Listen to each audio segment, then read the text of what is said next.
थी पुरानी आस पूरी हो गई। बोले महाराज क्या कारण है आज बड़ी प्रसन्न हो? बोले हमारे आंगन में बेटी अवतार ली, हमारे आंगन में एक बड़ी सुंदर बेटी ने जन्म लिया है और ऐसे खुशी के मौके पर तुम पधारे हो प्रभु।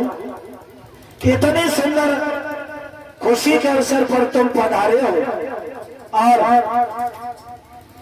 तुम पधारे हो। मेरी बेटी का नामकरण कर दीजिए, मेरी बेटी का नाम रख दीजिए। उसी समय राजा को मेरे भागवत प्रेमियों बुलाया। राजा ने अपनी रानी को इशारा दिया, रानी कन्या को गोद में लेकर आई। तो देव ऋषि नारद ने जब कन्या को देखा, नाम रख दिया। क्या रखा? रुक्मणी। रुक्मणी रुक्मणी नाम रख दिया। रानी कहने लगी देव ऋषि मेरी बेटी का भाग और देख लीजिए, मेरी बेटी का होने वाला भाग कैसा है, जीवन इसका कैसा कटेगा, होने वाले इसके पति कैसे होंगे। उसी समय मेरे भागवत प्रेमियों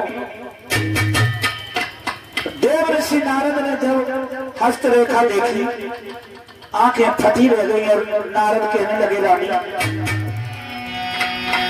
ये कन्या नाय भवानी है, तुम दोनों की प्रेम की निशानी है। ये उमा रमा ब्रह्मानी है, ये याद सत्य प्रगटानी है।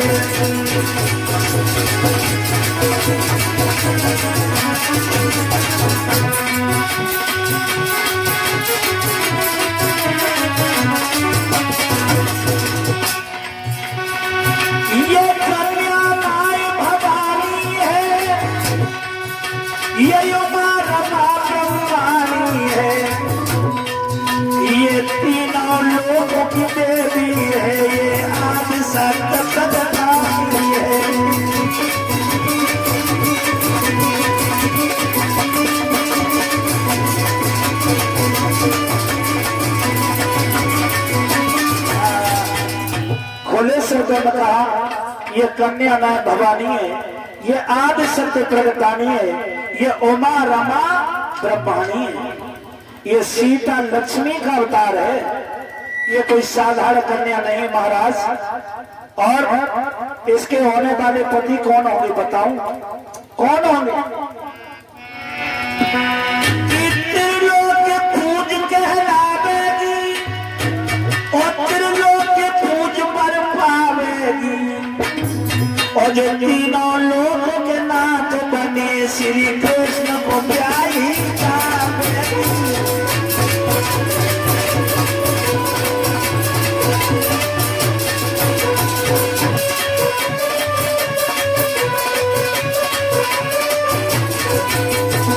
खुले शब्दों में कहा लोगों त्रिलोक पूज कहलावेगी, त्रिलोक पूज पर पावेगी, जो तीनों लोगों के नाथ मेरे श्री कृष्ण को प्यारी जावेगी।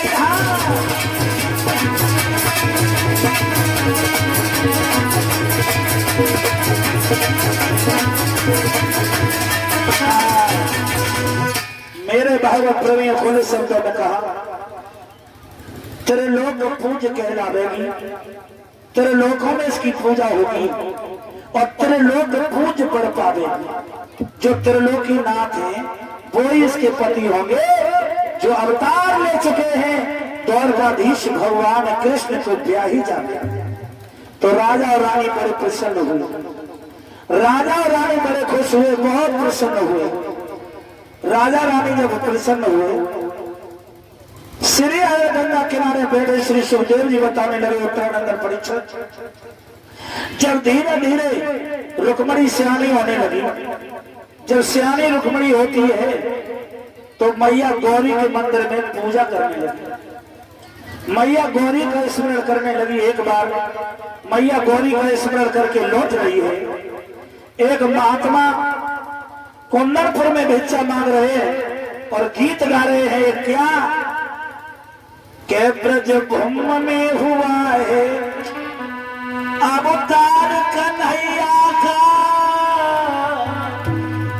भाग जिसके हो भी हो दीदार कन्हैया का, भाग जिसके हो भी। गीत गा रहा ब्रजभूमि में हुआ है अवतार कन्हैया का, और भाग जिसके होवे हो दीदार कन्हैया का।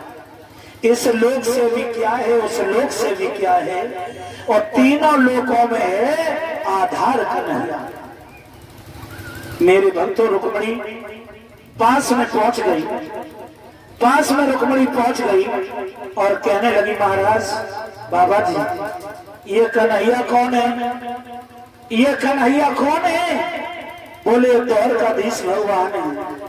बोले इनकी शादी हो गई? रुक्मणी बोली इनकी शादी हो गई। बोले ना, इनकी शादी अभी नहीं हुई, इनके बड़े भैया बलराम का विवाह हो चुका है। उसी दिन से रुक्मणी ने प्रण कर लिया कि मैं शादी करूंगी तो भगवान कृष्ण के साथ में, वरना सारी उम्र यूं ही बीत जाए, यूं ही मेरी उम्र चली जाए। अगर मैं विवाह करूंगी तो भगवान कृष्ण के साथ। भगवान कृष्ण की उपासक बन गई और धीरे धीरे रुक्मणी और सियानी हुई, लोगों और सियानी हुई रुक्मणी। तो जब 16 वर्ष की रुक्मणी हुई तो रुक्मणी अपने सहेलियों के साथ खेलती है, खेला करती है, तरह तरह के खेल है।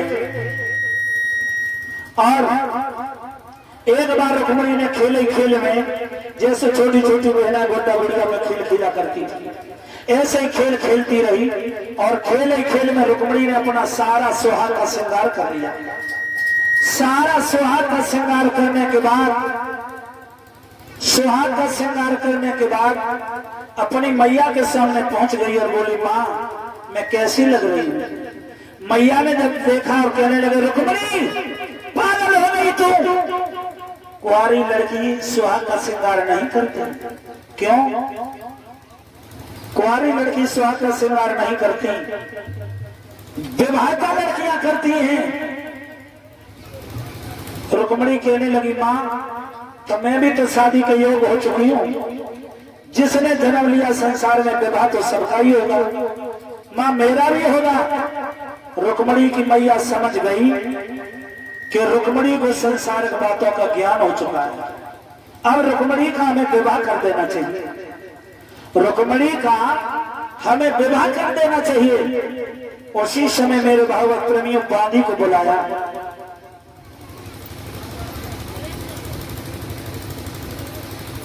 बांदी को रानी ने बुलाया और कहा, बांदी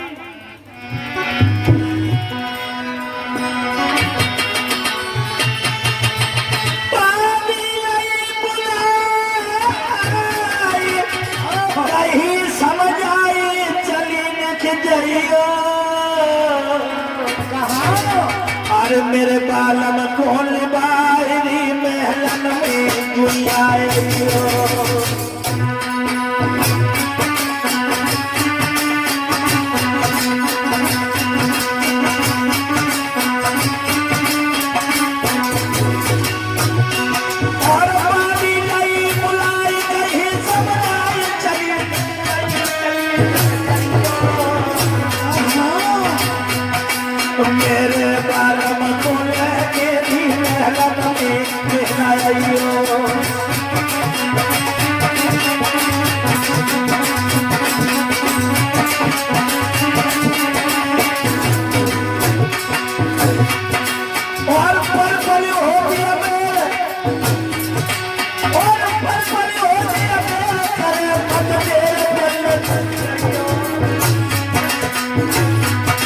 मेरे प्रीतम तू लेके भी महलन में देखना आइयो।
तुम महारानी नहीं बुलाई।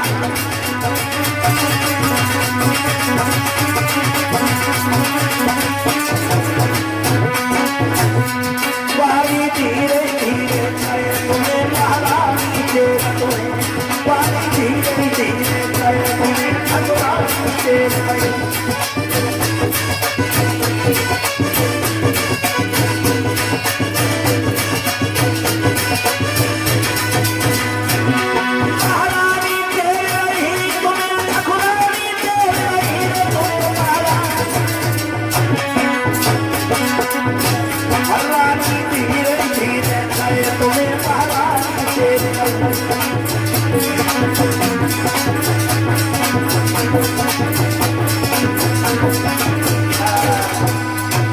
आज मेरे भागवत प्रेमियों, दादी ने कहा, महारानी ने कहा दादी रुक्मणी को देखकर रानी कहने लगी बांधी मेरे एक काम कर दो, तुम दरबार में चली जाओ, मेरे पिया को लेकर महलों में आओ।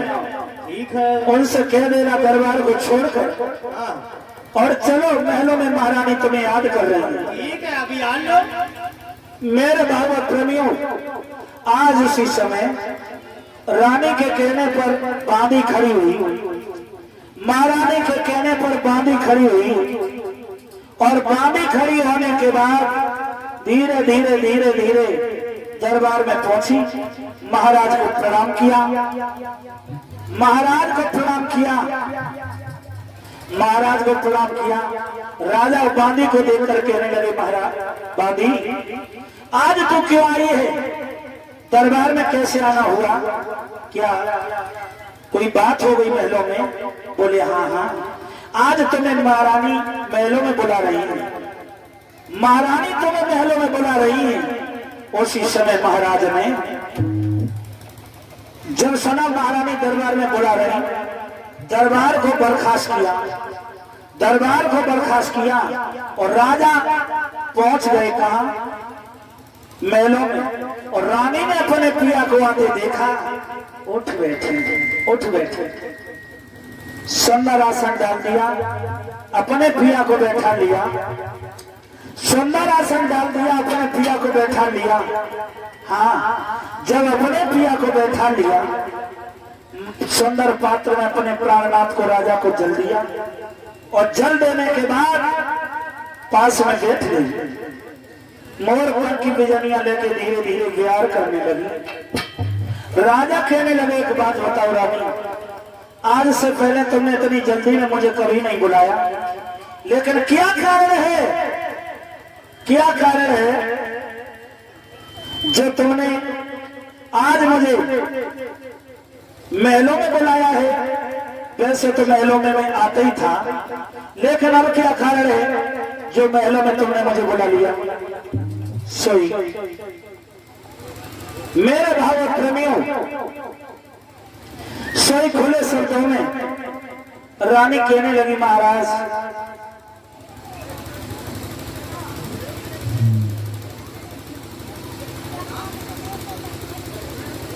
खुले शब्दों में रानी कहने लगी महाराज तुम तो राजी पाठ में खोए रहते हो, तुम्हें कोई ना कोई महलों की खबर है ना हमारी खबर है, तुम्हें कोई खबर नहीं है, तुम्हें महलों की कोई खबर नहीं है।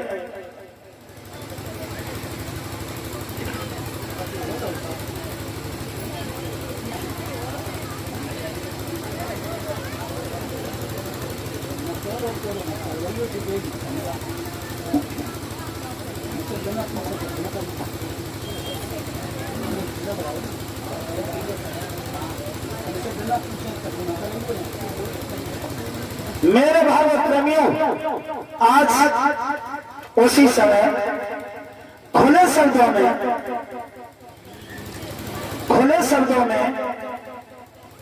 रानी कहने लगी महाराज तुम तो राजी पाठ में खोए हो, तुम्हें महलों की कोई खबरें नहीं, महलों में कोई सुखी रहता कि कोई दुखी रहता। तो राजा कहने लगे आखिर बात क्या है, सच बोलो आखिर बात क्या है? बोले बात, रानी हाथ जोड़कर अपने पिया से बोली महाराज तुमको खबर ही नहीं है महलों में कोई दुखी रहता कि महलों में कोई सुखी रहता। तो राजा कहने लगे आखिर बात क्या है महारानी? तो रानी कहने लगी महाराज सुनो, अरे सैया सुन लो यारा जो हमारी,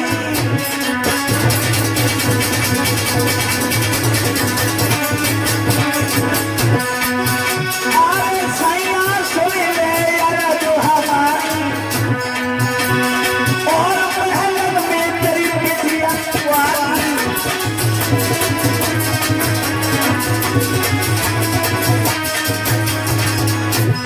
महाराज तुम्हारी बेटी रुक्मणी शादी के योग्य हो चुकी है। अच्छा अच्छो पर मेरे नाथ तलाशो, अच्छो पर मेरे नाथ तलाशो, और मेरो मन है तमाम को प्यासो।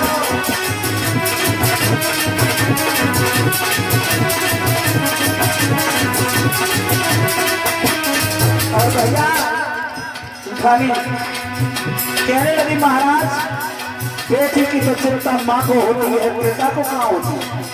पिता तो अपने कारभार में मस्त है, लेकिन बेटी जब जवान होती है तो बेटी की चिंता माँ को करने लगती है। और रानी बोली महाराज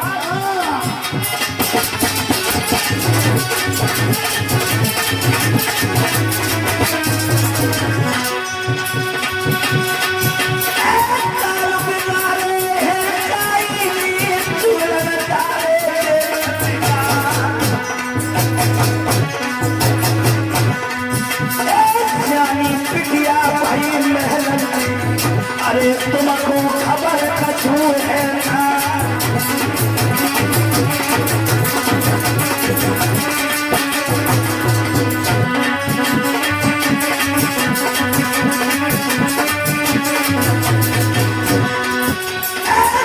तो साले घर में अरे कोई में साया किस्मत खोला,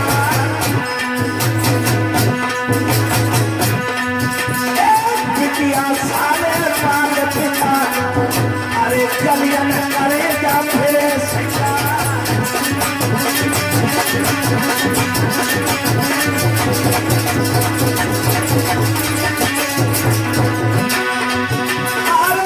तो सारा धर्म दुनिया को गोदी में सारे सोच खोला,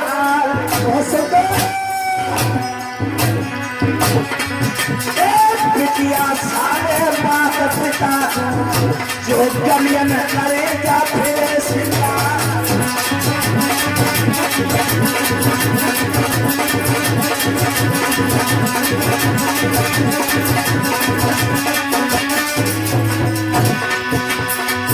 मेरी सियानी बिटिया भाई बहन कल की खबर तुम्हें है,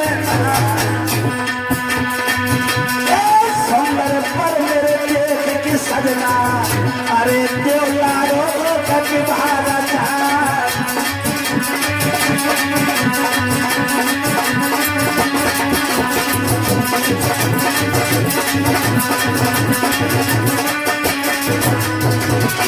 महारानी बोली महाराज तेरी बेटी तेरी पिटिया श्यामी हुई है आंगन में, तारे श्यामी हुई है आंगन में।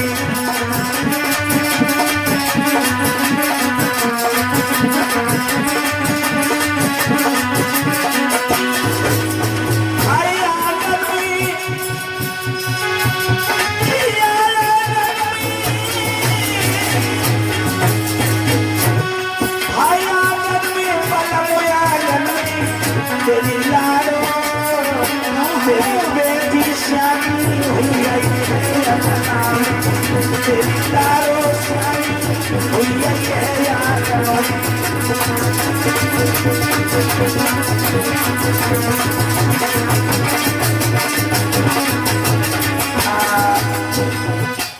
आज मेरे भागवत प्रेमी जब राजा महल में आई तो रानी ने अपने पिया को बैठा कर खुले शब्दों में कहा महाराज तुम्हारी बेटी रुक्मणी शादी के योग्य हो चुकी है।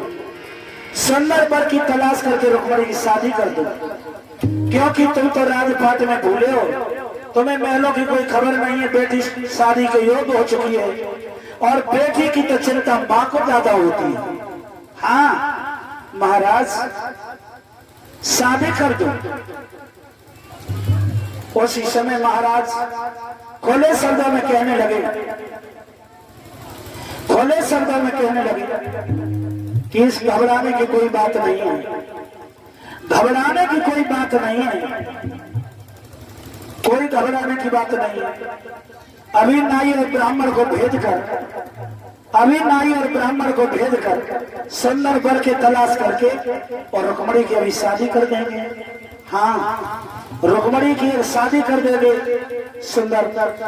उसी समय महाराज अपने दरबार में पहुंचे। महाराज जब दरबार में पहुंचे तो कहने लगे, सभा के लोगों, हमारी रुक्मणी शादी के योग्य हो चुकी है।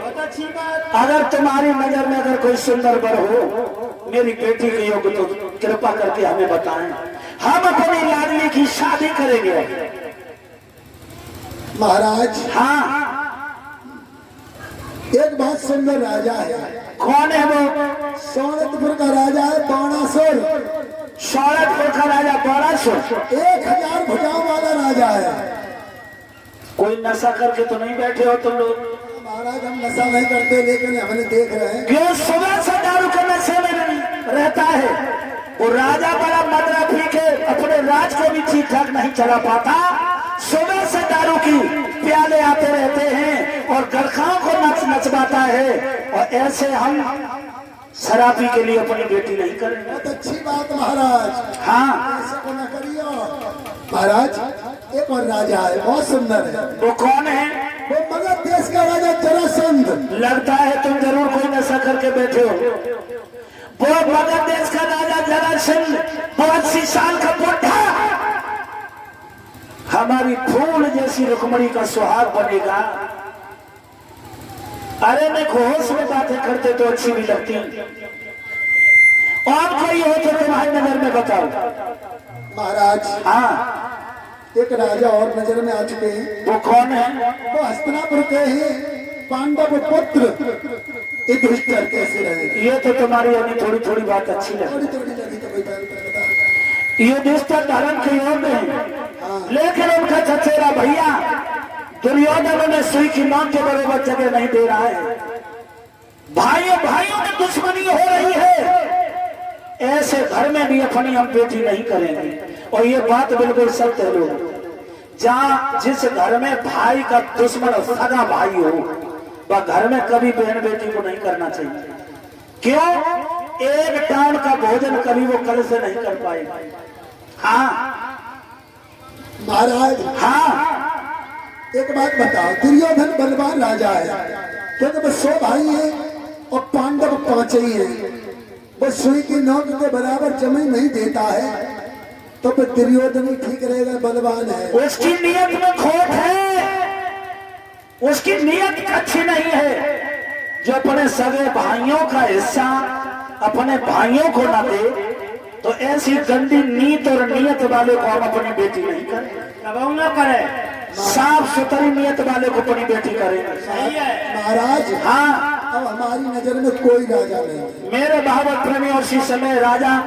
महाराज, ये बताओ उम्र कितनी है बिटिया की?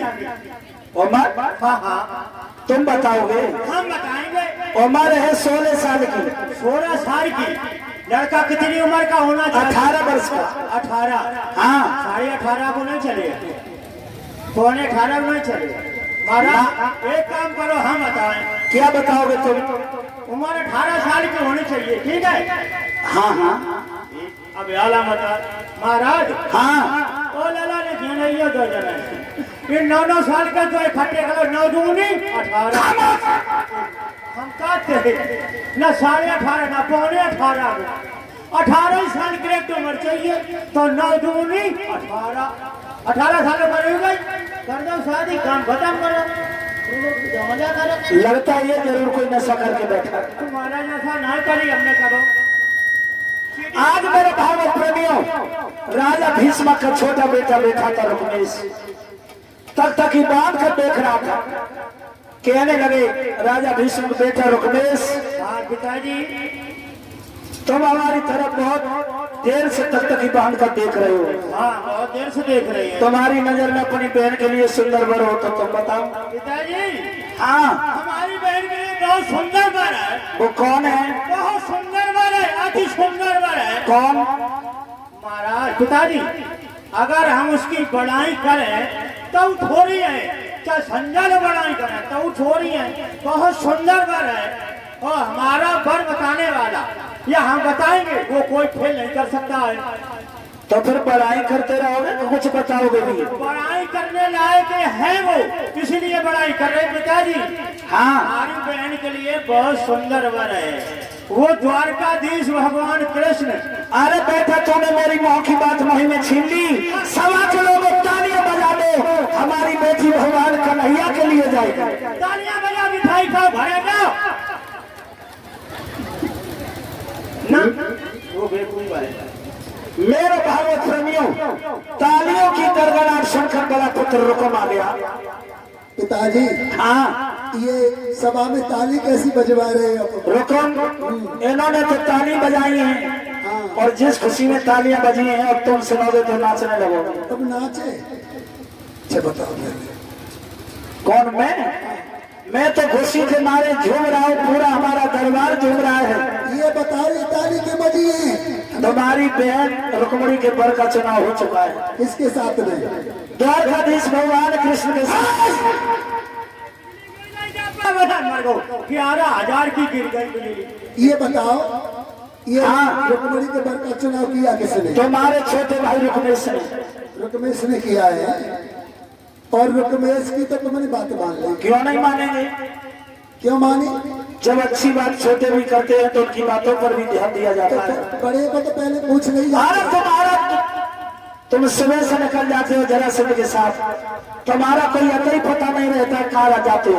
एक बात बताओ, जब बड़ा बेटा मौजूद है तो छोटे की बात मानी जाती है। जब बड़े का कोई अतई पता नहीं रहता है सुबह से शाम तक कब घर आता है, पिताजी तो उसका क्या भरोसा करें? ये शादी नहीं होगी। शादी क्यों नहीं होगी? ये बिल्कुल नहीं होगी। तुम कन्हैया के बारे में क्या जानते हो? कन्हैया के बारे में तो बहुत कुछ जानते हैं, लेकिन तुमने मसलरी की बात मानी क्यों? वो बहुत समझदार है। समझदार ना है? हाँ, तो तुम्हें पागल करते हो। हम तुम्हें पूछ रहे थे कन्हैया के विरोधी हो, तो कन्हैया के बारे में तुम क्या जानते हो? कन्हैया के बारे में बहुत कुछ जानते हैं। क्या जानते हो बताओ? पिताजी हाँ, उसका कोई पता ही था ना है, कोई गोत्र का ना कुल का।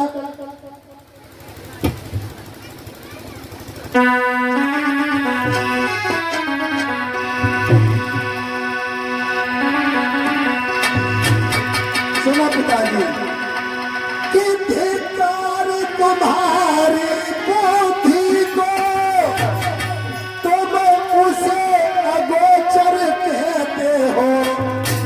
क्या तुम्हारी आंखें फूट गई, नर को परमेश्वर कहते हो।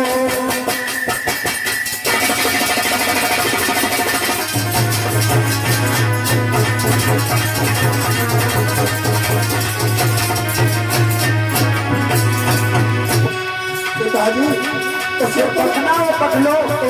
उसे तुम ईश्वर बताते हो। वो ईश्वर है, भगवान है, त्रिलोकीनाथ। दुश्मन के डर से घर छोड़ा, दुश्मन के डर से घर छोड़ा, बस गया द्वार में। जिसको तुम ईश्वर कहते हो वो तुमसे जाकर है।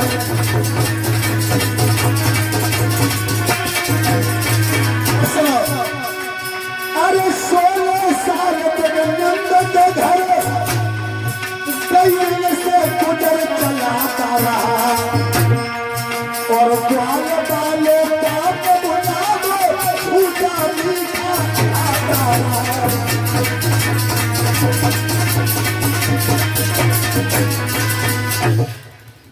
वालों का झूठा मीठा खाया, गोपियों को घर में चोरी की, तुम्हारी क्या डकैती डाली है? डकैती नहीं तो डाली। बताओ, तो तुम्हारी क्या डकैती डाली है? उस नर के लिए परमेश्वर कहते हो। और परमेश्वर है और कन्हैया के लिए अगर तुमने एक भी बात अगर अब शब्द कहा, तेरे मुंह में कीड़े पड़ेंगे। रुकम, कीड़े नहीं पड़ेंगे। इतना डरपोक है, जरासंध के डर से मथुरा को छोड़ करके द्वारका में पहुंच गया। कन्हैया के लिए तुम राजी नहीं हो? और तुम कह रहे हो वो भगवान है, अरे वो अग्रसेन का नौकर है, ऐसे तुम भगवान बता दो। कन्हैया के लिए तैयार नहीं हो तुम? हम तैयार नहीं होंगे। हम अपनी फूल सी बहन रुक्मिणी का विवाह कन्हैया के साथ मेरी बेटी का विवाह होगी। शादी यही होगी? बिल्कुल नहीं होगी। शादी हो गई। तुम तो पागल हो ही से हो ही, तुमने जो पागल करते दोनों पागल हो चुके हो और तुम्हारी एक ही न चलेगी। हम पागल, पिताजी पागल, यो ज्ञानी है। ये ज्ञानी देखिए भैया, देखियो ज्ञानी बताएगा अभी। ये पता चुना। लेकिन रुकम, हम अपनी बेटी का विवाह श्याम के साथ करेंगे। नहीं होगा। सुनो कौन, अरे मेरी आखिरी रुक्मिणी प्राणन प्यारी,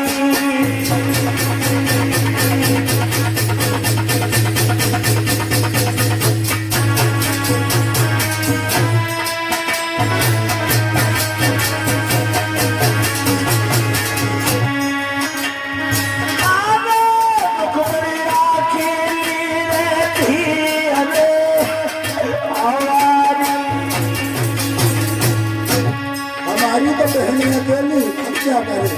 अरे परे तारे प्यार सर देता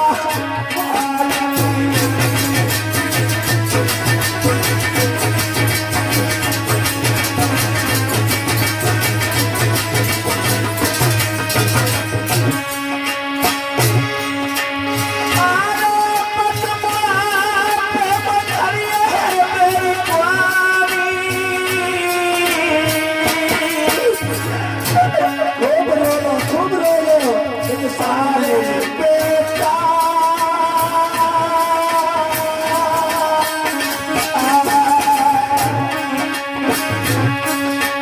अरे रुक्मिणी आखिरी धीरे हमारी,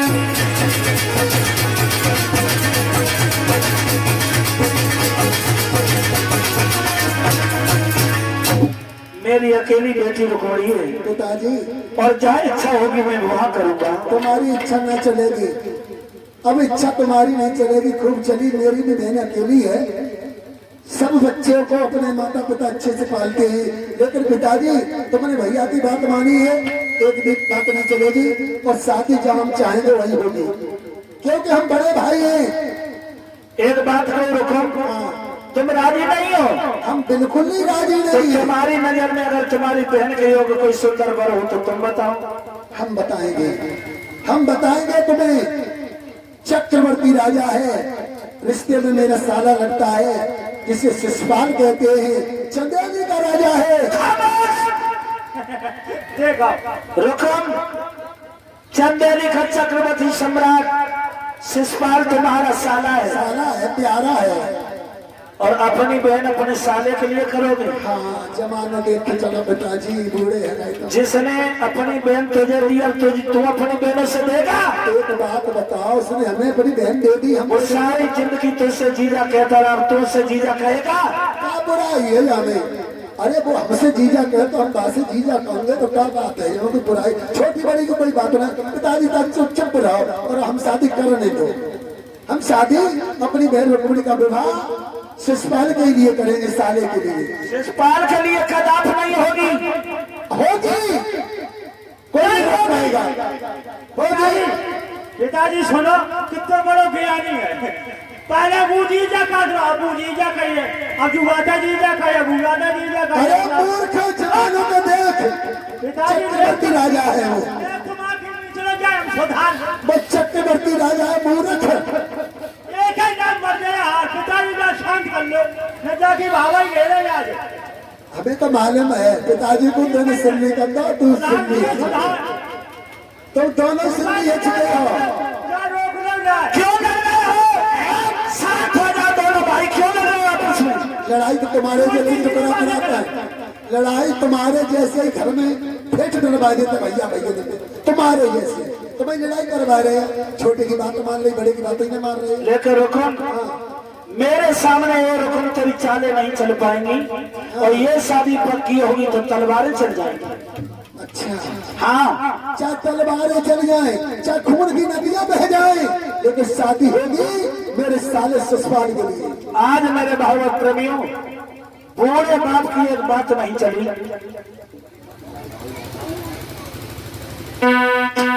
बूढ़े बाप की एक बात नहीं चली,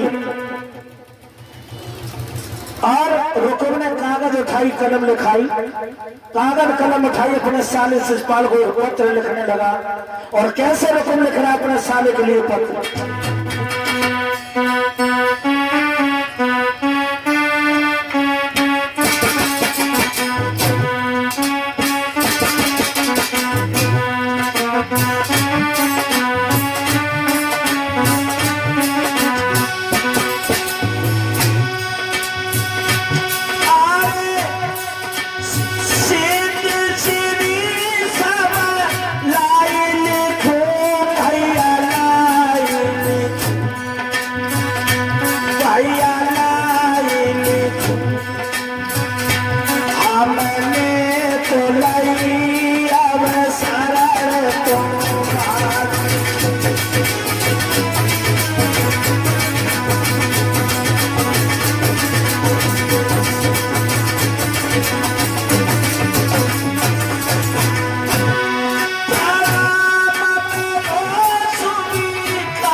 शब्दों में लिखा, अपनी बेहद रुक्मणी की विवाह में तुम्हारे साथ कर रहे हैं।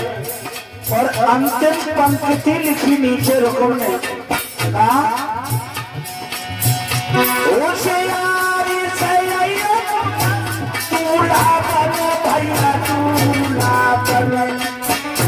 जीजा पूरा बने थोड़ा थोड़े बने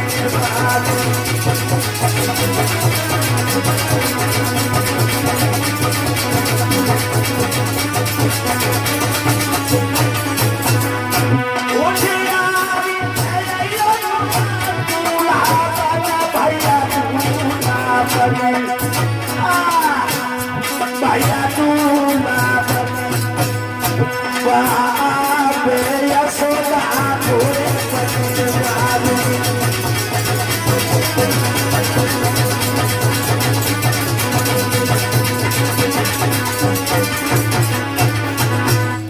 आज पत्र लिखा और कहा अपनी बहन रुक्मणी का विवाह में तुम्हारे साथ कर रहे हैं और बड़ी होशियारी से आना, क्योंकि आप फौज लेकर आना या युद्ध भी हो सकता है। मेरे पिताजी मेरी बहन रुक्मणी को भगवान कृष्ण के लिए कर रहे हैं। आज उसी समय मेरे भागवत प्रेमी और नाई और ब्राह्मण गए, पहुंच गए चंदेली में और लगन पत्र का शिषपाल को दी। और जब शिषपाल ने जब पत्र पढ़ा, बोले वारे भगवान, हमारे जीजा जी रुकुम अपनी बहन रुक्मणी का विवाह मेरे लिए कर रहे हैं।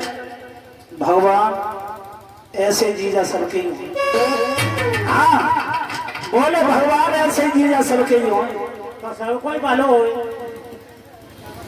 मेरे भागवत प्रेमियों, आज सुंदर लगन टीका चढ़ा और लगन टीका चढ़ने के बाद नाई और ब्राह्मण बैठे और शिषपाल अपने महलों को चला।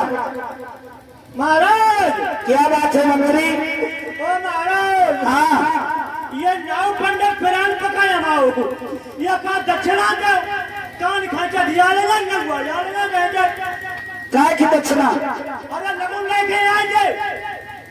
एक बात कहे, हाँ ये जहाँ जाएंगे ता हमारी बदनामी करेंगे, जहाँ जाएंगे तो हमारी बदनामी करेंगे कि चक्रवर्ती सम्राट शिषपाल ने अपनी बहन की ननद के साथ विवाह कर दिया। और का जाकर हमारी बुराइयां करेंगे, पूरी करिएगा पंडित नौवा।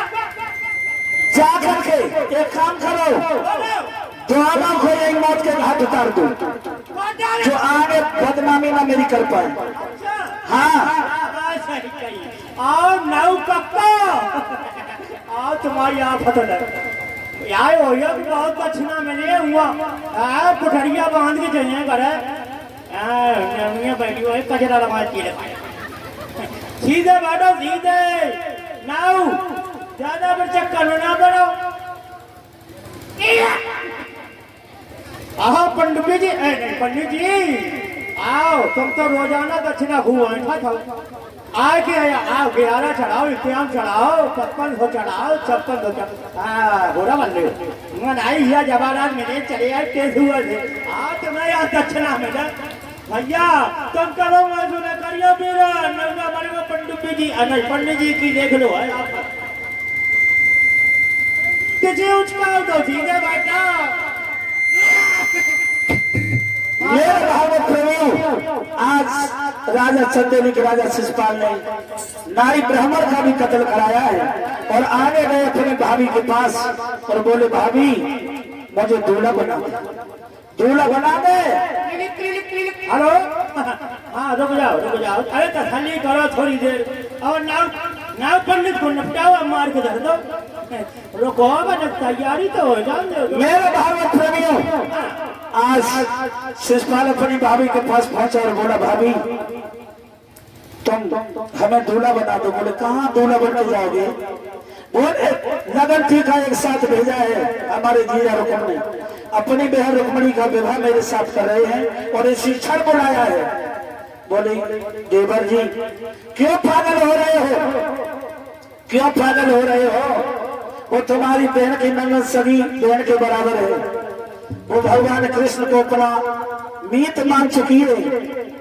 तुम वहां जाओगे तुम्हारा मान भी कम होगा और रुक्मणी भी तुम्हें नहीं मिलेगी, इसलिए तुम घर बैठो। शिषपाल कहने लगा दूल्हा बनाती है कि हमें उपदेश देती है। भाभी समझ गई ये मानेगा नहीं, दूल्हा तो बनाना ही पड़ेगा, लेकिन अगर काजल लगा के अगर देखिए उन्हें दो वाकी ना फोड़ पाई तो फोड़ ही देंगे। हाँ उसी समय मंडप गाड़ा गया और मंडप के नीचे जब शिषपाल आया तो असगुन होने लगे। कैसे?